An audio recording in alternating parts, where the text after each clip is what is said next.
विधानसभा अध्यक्ष कुलदीप पठानिया ने बताया कि इसमें देश के अन्य राज्यों के बच्चों ने भी रुचि दिखाई है, लेकिन अधिकतर बच्चे हिमाचल के हैं। बाल सत्र में मुख्यमंत्री समेत मंत्री व सदस्य भी मौजूद रहेंगे। अध्यक्ष ने कहा कि बच्चों के मनोबल को बढ़ाने के लिए व देश के उज्जवल लोकतांत्रिक भविष्य की नींव रखने के लिए बाल सत्र का आयोजन किया जा रहा है। बच्चों की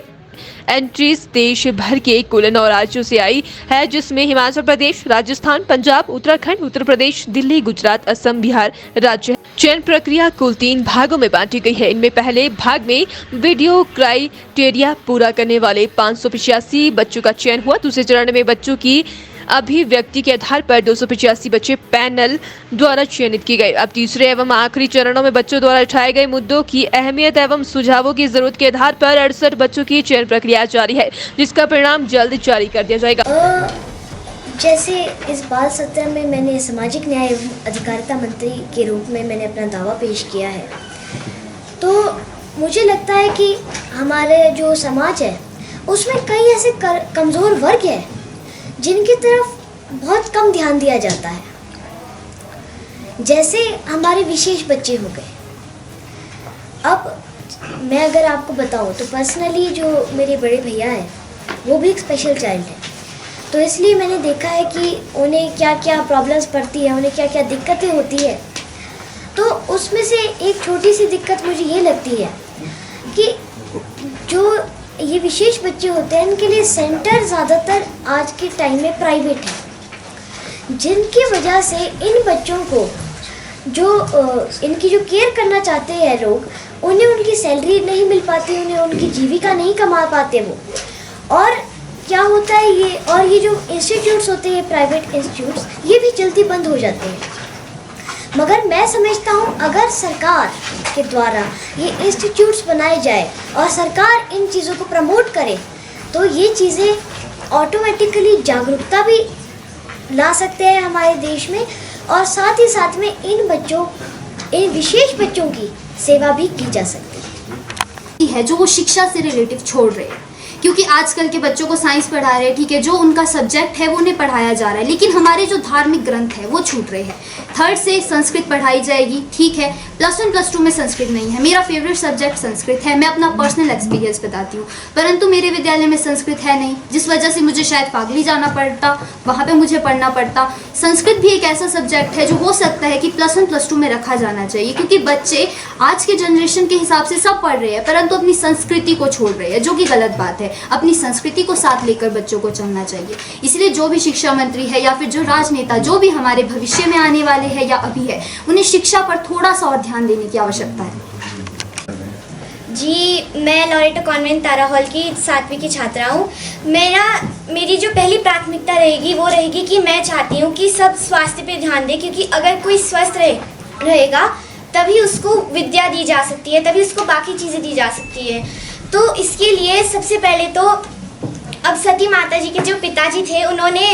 शिव जी से उनके विवाह के लिए इनकार क्यों कर दिया था, क्योंकि उनको लगा था कि ये भिखारी हैं। तो वैसे ही होता है, आजकल की पीढ़ी की ऐसी सोच है कि हम ऐसे अस्पतालों में अगर कोई बीमार पड़ता है तो ऐसे अस्पतालों में ले जाएं जो दिखने में अच्छे हो, जिनमें अच्छी फैसिलिटीज़ हों। तो वैसे तो इसके हिसाब से सरकारी अस्पतालों में फैसिलिटीज़ आजकल भी हैं, मगर जो प्राइवेट अस्पतालों में उनमें थोड़ी ज़्यादा होती है। इसलिए मैं चाहती हूँ कि सरकारी अस्पतालों में भी थोड़ी ज़्यादा फैसिलिटीज़ हो। उसके जैसा आप जानते हैं कि 12 जून को हमारा बाल सत्र हिमाचल प्रदेश की विधानसभा में आयोजित होने जा रहा है। इसकी जानकारी है प्रेस को, और ये 12 जून जो है ये अंतर्राष्ट्रीय बाल श्रम दिवस भी है, और उसी के उपलक्ष्य में ये बाल विधानसभा के सत्र का आयोजन है। और इस सत्र में देश भर से 68 जो बच्चे चुने जाएंगे वो इसमें हिस्सा लेंगे। और अब ये जो बच्चे आज यहाँ हैं ज़रूरी नहीं है ये चयनित है, क्योंकि इसकी जो चयन की जो प्रक्रिया है, जैसा आप जानते हैं कि 1 अप्रैल को ये प्रक्रिया शुरू हुई थी और ये 25 मई तक चली, जिसमें जो फ्यूचर जो सोसाइटी ऑफ इंडिया है वो एनजीओ जो है इसका आधार है, और बाल मेला जो इसका आयोजन कर रहा था। यानी बाल मेला में इस बच्चे ही उसके टोटल जो व्हाट्सएप पर जो डिजिटली जो बच्चे जुड़ रहे थे देश भर से, वो सारी प्रक्रिया वहाँ जो है उस बाल मेला के माध्यम से हो रही थी। तो इसमें तकरीबन 1085 के करीब बच्चों ने इसमें पार्टिसिपेट किया, जिन्होंने अपने डिजिटल मीडिया के माध्यम से अपने जो है ऑडियोज़ भेजे, और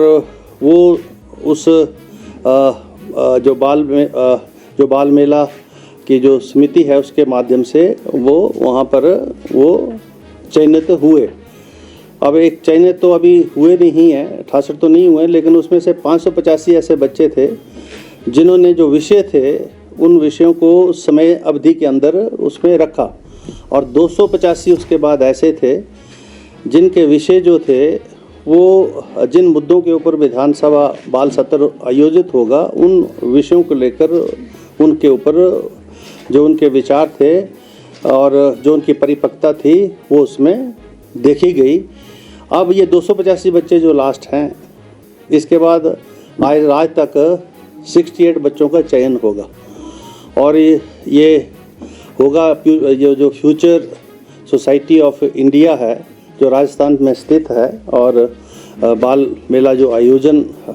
के जो बाकी सदस्य हैं वो मिलकर इसको कर रहे हैं। और इसमें तकरीबन 50,000 बच्चों ने हिस्सा लिया है, और हिमाचल प्रदेश के भी इन 1058 बच्चों में से मेरे ख्याल नियरली 950,000 के करीब हिमाचल प्रदेश के बच्चों ने इसमें हिस्सा लिया,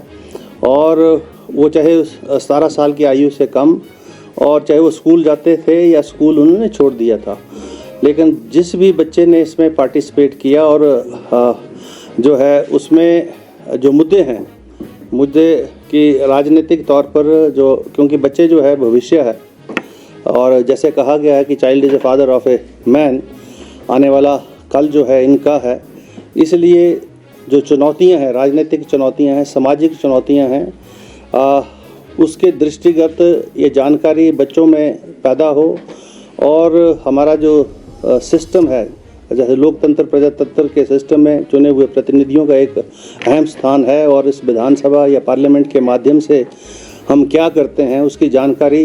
जो है इन बच्चों को मिले, और ये बच्चे ही उस दिन मुख्यमंत्री के रूप में, स्पीकर के रूप में,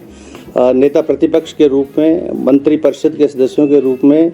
जो है अपना जो है रोल निभाएंगे, और जो देश भर के जो मुद्दे हैं, जो ज्वलंत मुद्दे हैं, उसके ऊपर ये विचार विमर्श और चर्चा करेंगे।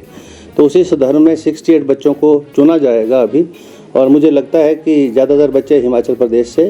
होंगे, क्योंकि हिमाचल प्रदेश के बच्चों ने ज़्यादा इसमें हिस्सा लिया है। वैसे तो ये हमने देश भर से बच्चों से आग्रह किया था, लेकिन 9 स्टेटों ने अधिकतर इसके अंदर अपना योगदान दिया, जिसमें हिमाचल प्रदेश है, पंजाब है, हरियाणा है, बिहार है।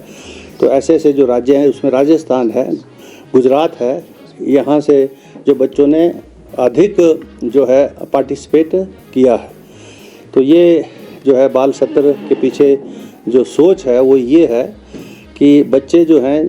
जो कल का भविष्य हैं, देश का भविष्य हैं, और बच्चे आज के राजनीतिक मुद्दों के बारे में, सामाजिक चुनौतियों के बारे में, राजनीतिक चुनौतियों के बारे में जो है उनको जानकारी मिले, और उनके पास जो जानकारी है उसको शेयर किया जाए। तो उसी दृष्टि से ये बाल सत्र हो रहा है। और मैं आप सब की जानकारी के लिए ये कहना चाहूँगा कि जो बच्चे जो यहाँ पर हमने जो सत्र आयोजित किए उसमें जो शिक्षक थे, कुछ जो हमारे पॉलिटिशियंस थे उनके साथ संवाद हुआ है और बच्चों ने उनकी जो अपना एक्सपीरियंस है वो भी उन्होंने उनके साथ बच्चों के साथ शेयर किया और बच्चों ने भी उनसे बहुत अच्छे प्रश्न पूछे। मैं भी एक जो संवाद था उसमें मैं भी शामिल हुआ और उसमें मुझे भी लगा कि बच्चों में निश्चित तौर पर जो देश की जो चुनौतियां हैं, देश के जो मुद्दे हैं उसके बारे में जानकारी है और बहुत अच्छे तरीके से उन्होंने अपने विचारों की अभिव्यक्ति करते हुए उन प्रश्नों के उत्तर हमसे जानने का प्रयास किया।